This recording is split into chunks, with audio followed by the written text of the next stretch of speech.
You made me think, what do we mean when we say fact? Like, this is the process that we go about generating. What do we mean?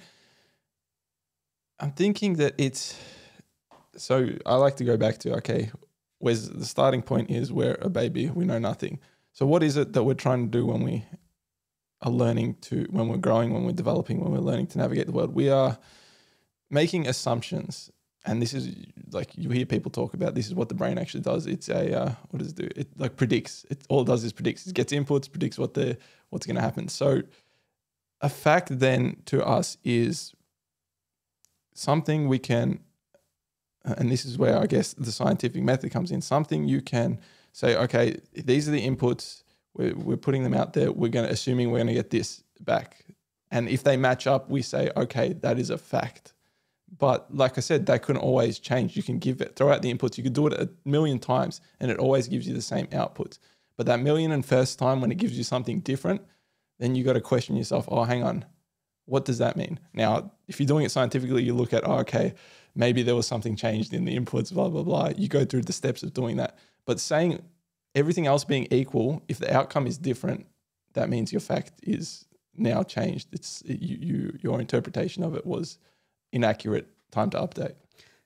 Actually, I think this is actually a really good discussion in that, yes, so let's think about what facts do for us. And basically the way you were talking about it is that facts allow us to help predict the future. So even if you're a kid, you try to, you're learning things, you're taking in information and you're looking for repeatability.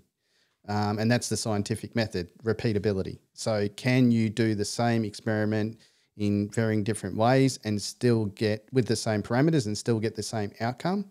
And so the more times you can do that, the more certainty you come and the greater the level of fact or the benefit of the fact is to you, because now you can predict.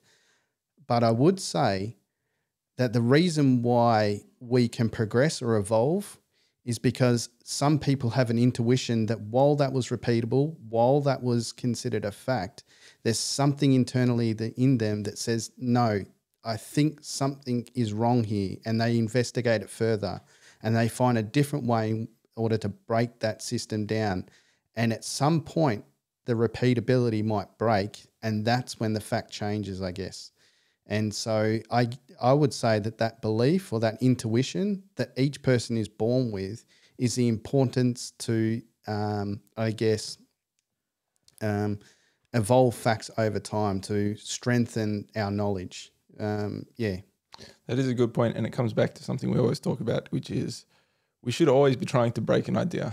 No matter how strongly we believe in something, we could be certain of something, certain in quotes, of something, but we should always be trying to break it, because that will just make it better.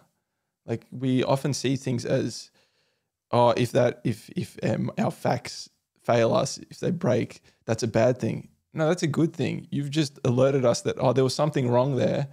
Now we can go and fix that up, make it better, because, okay, maybe that was working for you, but at one point, if you act on that fact and it's that like edge case where it's wrong, then you don't know what the effects could be of that. Like I was saying before, there's different levels of harm that could be there. It could be very dangerous for you to act on that fact, thinking that it's certain, and then realize, oh, hang on, I was completely wrong about that. This is going to cause impending harm.